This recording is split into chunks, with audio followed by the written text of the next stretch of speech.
Everyone, this is Shivani Yadav. तो आज date है 19 दिसंबर और मेरा एग्ज़ाम था एसबीआई पीओ प्रीलिम्स का। होप सो बहुत से लोगों का हो गया होगा, बहुत से लोगों को देने जाना होगा। मुझे नहीं पता कब तक की शिफ्ट है, क्या नहीं है, मेरे को उतना आइडिया नहीं रहता इन सारी चीज़ों का। तो स्टार्ट करते दिन स्टार्ट हुई, बहुत बहुत बहुत ज़्यादा ठंडी थी। न्यू रायपुर से सरोना तक जाते तक सारी चीज़ें जम गई थी, हाथ पैर सब।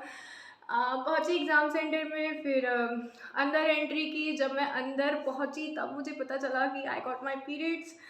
फिर थोड़ी देर के लिए मेरे को नहीं समझ आ रहा था मैं क्या करूँ क्या ना करूँ, मतलब मैं मैनेज कर लूँगी या फिर इन्विजिलेटर से हेल्प ले लूँ। ऐसे थोड़ी देर सोचा, फिर मैंने फाइनली एक फीमेल इन्विजिलेटर को बोल ही दिया कि मैम आप कुछ जुगाड़ कर दो। तो फिर उन्होंने ठीक है मुझे जुगाड़ करके दे दिया, थैंक्स टू हर। उन्होंने मेरी हेल्प की। फिर ऑब्वियसली वीकनेस तो लग ही रही थी, लेकिन ठीक है, आदत हो चुकी है, ये तो चलते रहता है। तो फिर जैसे तैसे खुद को ठीक ठाक संभाल के एग्ज़ाम स्टार्ट हुआ इंग्लिश के सेक्शन से, ऑब्वियसली जैसे हमेशा होता है। इंग्लिश में सबसे पहले जो आई थी वो आरसी थी। आरसी बहुत बहुत बहुत ज़्यादा इजी थी। फिर वो जो सेंटेंस वाले होते हैं ना, सेंटेंस जो जंबल होते हैं, चार या 5 सेंटेंस थे, 5 सेंटेंस थे मेरे ख्याल से, वो जंबल थे तो उनको करना था। 5 क्वेश्चन वो थे, वो भी बहुत इजी थी। फिर 5 क्वेश्चन उसके थे वो जो इनएप्रोप्रिएट वर्ड चूज़ करना होता है, वो भी ठीक थी, इजी थी। मैंने उसमें लास्ट वाला क्वेश्चन छोड़ा जिसमें था ना टॉपल्ड प्राइम मिनिस्टर रिवॉल्यूशंस ऐसे करके, वो वाला मैंने स्किप किया। फिर उसके बाद 5 क्वेश्चन थे एरर डिटेक्शन के, मैंने पाँचों के पाँचों छोड़े हैं। उसके अलावा एक क्या कहते हैं उसे, पैराजम्बल थी। पैराजम्बल का मेरा आंसर बताना किसी ने किया होगा तो ECADBF, ठीक है, मेरा ये आया है। 5 क्वेश्चन इसके थे और बस यही था इंग्लिश में। और नहीं, 3 4 क्वेश्चन वो थे, सेंटेंस थी उसमें कुछ वर्ड दो जो थे, मतलब पूरी एक सेंटेंस में एरर डिटेक्शन था, मतलब उसको रिप्लेस करना था, वो था, ठीक है। ये शायद 3 क्वेश्चन थे। तो ये हो गया इंग्लिश में मैंने अटेम्प्ट किए 24। 5 क्वेश्चन एरर डिटेक्शन के छोड़े पूरे के पूरे, और एक क्वेश्चन जो मैंने बताया इनअप्रोप्रिएट वाला वो छोड़ा है, ठीक है। फिर आते हैं क्वांट में। क्वांट का मैं क्या ही बोलूँ यार, मतलब वर्ड नहीं है मेरे पास। मेरे इतने गंदे अटेम्प्ट क्वांट में आज तक कभी नहीं हुए। इवन मैं जब अपने इनिशियल फेज़ में थी तब भी मेरे साथ क्वांट में इतना गंदा कभी नहीं हुआ। मैं बहुत ज़्यादा पैनिक कर गई, बहुत ज़्यादा। अप्रॉक्सीमेशन के क्वेश्चन नहीं बन रहे थे मेरे से, वो थी लेंदी, नहीं बन रहे थे मेरे से, ठीक है। मेरे पूरे 5 मिनट चले गए थे, नहीं बने अप्रॉक्सीमेशन के क्वेश्चन।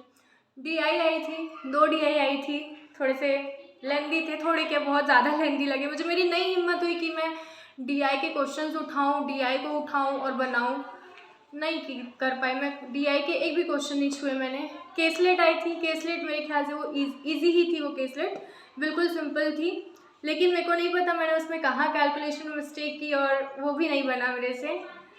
टाइम जा रहा था टाइम, मेरे को कोई क्वेश्चन नहीं बने थे, सिर्फ 3 क्वेश्चन बने थे मेरे अप्रॉक्सीमेशन के। फिर नंबर सीरीज़ देखी मैंने, रॉन्ग नंबर सीरीज़ के मैंने 3 क्वेश्चन बनाए, 6 क्वेश्चन हुए। अब क्या ही बनाती, केसलेट बनी नहीं थी, DI उठाने की हिम्मत नहीं हो रही थी। गई अरिथमेटिक पे, अरिथमेटिक का एक क्वेश्चन था, वो भी नहीं बना, मैंने उस पर भी 2 मिनट दिया। फिर अरिथमेटिक के 2 क्वेश्चन बनाए, एक तो down stream up stream bottom stream का एक क्वेश्चन था और एक क्वेश्चन पता नहीं किसी का था। तो मेरे क्वांट में अटेम्प्ट हो सकते हो सिर्फ और सिर्फ 8 है। जब मैं एग्ज़ाम दे रही थी ना, मेरे को ऐसा लग रहा था कि मेरे साथ क्या हो गया। सच में कभी नहीं हुआ है मेरे साथ ऐसा, कभी भी नहीं। इवन मैंने IBPS PO मेंस में भी इससे ज़्यादा अटेम्प्ट किए हैं क्वांट में। नहीं पता, मतलब देखा है ना आप लोगों ने मेरे को, मेरी क्वांट इतनी भी बुरी नहीं है, अच्छी है मेरी क्वांट, बहुत अच्छी नहीं है बट ठीक है, एवरेज है। लेकिन पता नहीं कैसे हो गया ये, आज मेरा दिन नहीं था बोल सकते हैं, चलो ठीक है। फिर आई रीजनिंग ठीक है। रीजनिंग में एक सबसे पहला पजल जो था वो वाली थी, वो जो होती ना रैंक वाली, PO क्लर्क GM वगैरह, वो वाली वो बनी सबसे पहले। फिर चाइनीज़ कोडिंग डिकोडिंग थे। चाइनीज़ कोडिंग डिकोडिंग में 1-2 क्वेश्चन बहुत अजीब से दिए थे, टाइम टेकिंग थे। फिर उसके बाद सिटिंग अरेंजमेंट थी, 7 लोग बैठे हुए थे रो पे, कुछ इन देख रहे थे कुछ आउट देख रहे थे।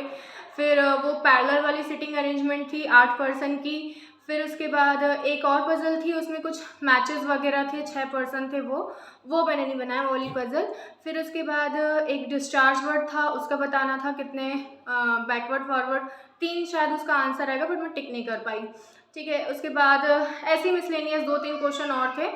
इसके अलावा ब्लड रिलेशन के 3 क्वेश्चन थे, और इसके अलावा वो जो होता है ना मतलब कुछ 6 लोग थे, सैलरी बेस था उनका, वो छोटी सी क्वेश्चन नहीं होती ऑर्डर एंड रैंकिंग जिसको हम बोलते हैं, वो वाली थी।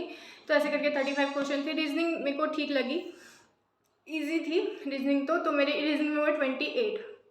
तो पूरे अटैम्प्ट मेरे टोटल हुए हैं, मतलब मैं बताऊँ तो इंग्लिश में 24, क्वांट में 8 और रीजनिंग में 28। तो ये टोटल बने मेरे अटैम्प्ट 60।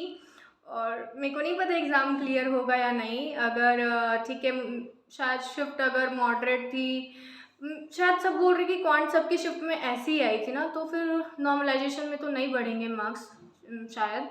कुछ बोल नहीं सकती मैं, भगवान जाने क्या होगा क्या नहीं, और कट ऑफ क्या आ जाएगी क्या नहीं। लेकिन मैंने जितने बनाया है पूरी एक्यूरेसी के साथ बनाया है। मेरी एक्यूरेसी बहुत अच्छी है, तो कुछ नहीं बोल सकती मैं क्लियर होगा कि नहीं, और ज़्यादातर तो यही लग रहा है कि नहीं क्लियर होगा। बट ठीक है, मैं कुछ कर नहीं सकती इसका। मैं रो के दिखाऊंगी तो क्या फ़ायदा ना, तभी लगूंगी ना कि मैं सीरियस हूँ। नहीं, मुझे एक्चुअली मेरा कल कम्युनिटी पोस्ट किसी ने देखा होगा, तो मैंने पूछा था आप लोगों से कि मैं आप लोगों को सीरियस नहीं लगती कि अपनी प्रिपरेशन को लेके। तो वो इसलिए क्योंकि ना मुझे किसी ने ऐसे बोल दिया, किसी रैंडम पर्सन ने, कि तुम्हारी यूट्यूब वीडियोस देख के लगता है कि तुम सीरियस नहीं हो पढ़ाई को लेके। तो थोड़ा सा अजीब लगा, मतलब कैसे बोल सकता है यार कोई ऐसे मेरे को, तुम देख रहे हो मेरे को मैं कैसी हूँ कैसे नहीं। मतलब मैंने कितनी पढ़ाई की है ना वो मैं जानती हूँ, मैंने कितने सेक्रीफाइस किए मैं जानती हूँ। ये बात अलग है कि मैं अपने सड़े दांत दिखा देती हूँ सबके सामने यहाँ पे। अभी भी मेरा एग्ज़ाम अच्छा नहीं गया, अभी भी क्वांट में मेरे 8 अटैम्प्ट हुए हैं, इतनी शर्मनाक बात है, लेकिन फिर भी मैं हंस रही हूँ। इट डज़ंट मीन कि मुझे फ़र्क नहीं पड़ता, इट डज़ंट मीन कि मैं दुखी नहीं हूँ। ऑब्वियसली मैं दुखी हूँ अंदर से, बट इतनी भी नहीं हूँ। ठीक है, देखा जाएगा, जो होना होगा होगा। तो यही था आज का एग्ज़ाम का रिव्यू, और आप अपने अटेम्प्ट बताना मुझे कैसा गया कैसा नहीं, और बस यही है। और अब बताना मुझे आगे की क्या प्लानिंग करने वाले हो आप लोग, अब क्या पढ़ोगे, हो तो गया सारी प्रीलिम्स, अब तो बस SBI क्लर्क मेंस के लिए पढ़ना होगा और कुछ भी नहीं। और रिज़ल्ट कब आएगा यार, पता नहीं कब आएगा रिज़ल्ट, जल्दी आ जाए बस।